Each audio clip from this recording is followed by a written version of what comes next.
வணக்கம். ஒரு யதார்த்த கதை உங்களிடம். ஒரு நல்ல பிஎஸ்சி முடிச்சுட்டு ஏதாவது வேலை கிடைக்குன்னு இருக்கார். வேலை கிடைக்கல. அதாவது காலதாமதம் ஏற்படுகிறது ஒருவருக்கு. அப்போ எங்கேயாவது சரி வேலை கிடைக்க தள்ளி ஏதாவது ஒரு வேலை கிடைக்க கேட்டு பார்ப்போம் அப்படின்னு கேட்குறாரு. ஒரு கடையில் போய் பில்லிங் செக்ஷன் கேட்குறாரு. அங்கே ஆள் இருக்குது, இப்போ வேண்டாம் அப்படின்னாங்க. அவருக்கு இன்னொரு கடையில் போய் கேஷியர் செக்ஷன் கேட்குறாரு. அங்கேயும் ஆள் தேவையில்லை சொல்லிக்கிறாங்க. இப்படி நிறைய கடையில் தகுந்த மாதிரி கேட்கும்போது வேலை கிடைக்கல. ஆனால் இவருக்கு பைக்கு மட்டும் ஓட்ட தெரியும், எக்ஸல் பைக்கு. அப்போ சரிங்கன்னொடனே கடைசியாக ஒரு பஸ் ஸ்டாண்ட் பக்கத்தில் வந்து உட்காந்துருக்காரு. வேறு எந்த கடைக்கு போகிறேன் அப்படின்னு. அப்போ ஏத்தால ஒரு முட்டை கடை தெரியுது, ஹோல்சேல் கடை, முட்டை கடை. அப்போ அந்த கடையில் போய் கேட்போமா அப்படின்னு, கணக்கில் கேட்போமா அப்படிங்கிற மாதிரி இருக்காப்ப நினைக்கிறாரு மனசுக்குள்ளே. சரி அப்படின்னு சொல்லிட்டு அந்த முட்டை கடை வியாபாரிகிட்ட போய், ஐயா ஏதாவது வேலை இருக்குமா, நான் பிஎஸ்சி முடிச்சிருக்கிறேன்.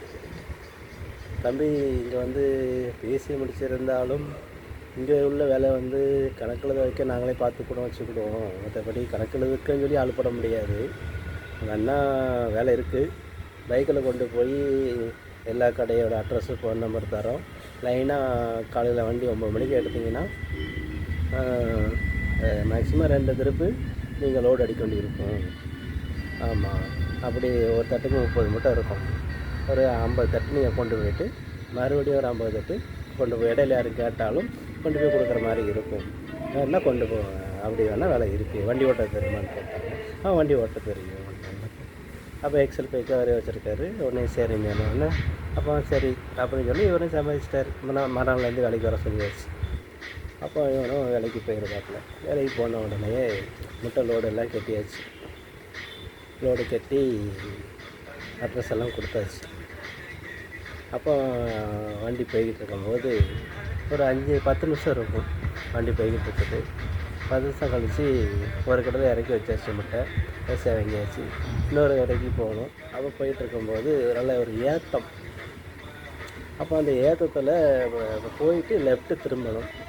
அப்போ ஒரு போகும்போது ஏத்தத்தில் லெஃப்ட்டு திரும்பக்குள்ளே அங்கே சடனாக ஒரு இன்னொரு பைக்கு வரவும் இவரால் திரும்ப முடியல. டக்குன்னு வண்டி பிரேக் போட்டோன்னே வண்டி கவுந்துட்டு, வண்டி கவுந்து இருக்கிற முட்டை பூரா உடஞ்சி வச்சுது.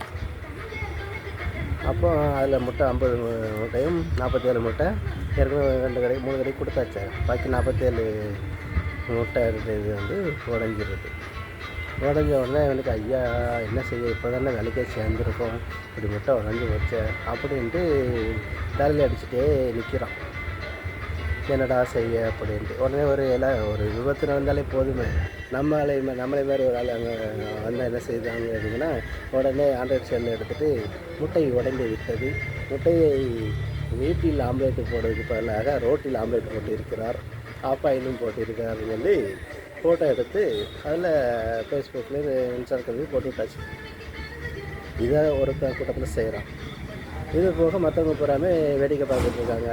என்னப்பா பார்த்து வரலாமலப்பா அப்படி இப்படி சொல்கிறாங்க.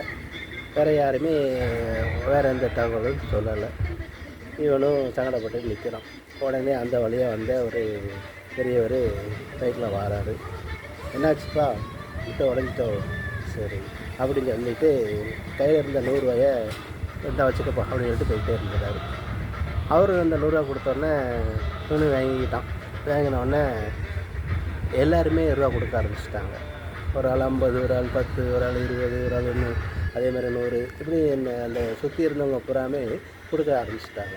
ஆக முட்டைக்குள்ள பைசா வந்துட்டு, முட்டைக்குள்ள பைசா ஓரளவுக்கு சேர்ந்துட்டு. உடனே அதில் கூட்டத்தில் இல்லை,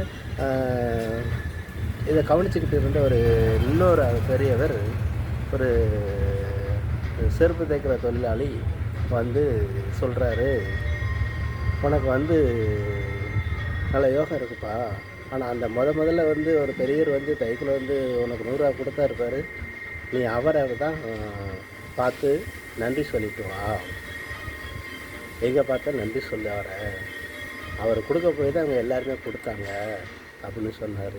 அதுக்கு அவர் சொன்னான், அந்த பையன் சொன்னான்னா, அது கொடுத்தது எங்கள் முதலாளி தான் ஐயா அப்படின்னு சொன்னாங்க. அப்போது இதிலேருந்து என்ன தெரியுதுன்னு கேட்டிங்கன்னா, சில ஓனர்கள் அவனை திட்டுவது என்ன, அடிக்கிறது என்ன, வேலையை விட்டு தூக்குறது என்ன, ஆனால் அந்த இடத்துலையும் இவனை காப்பாற்றி மீண்டும் வேலையில் பணியமர்த்தி செய்த முதலாளிகள் எங்கே? இதுக்கு பேர் அதிபுத்திசாலித்தனம். அந்த அதிபுத்திசாலித்தனம் எல்லோருக்கும் தேவை.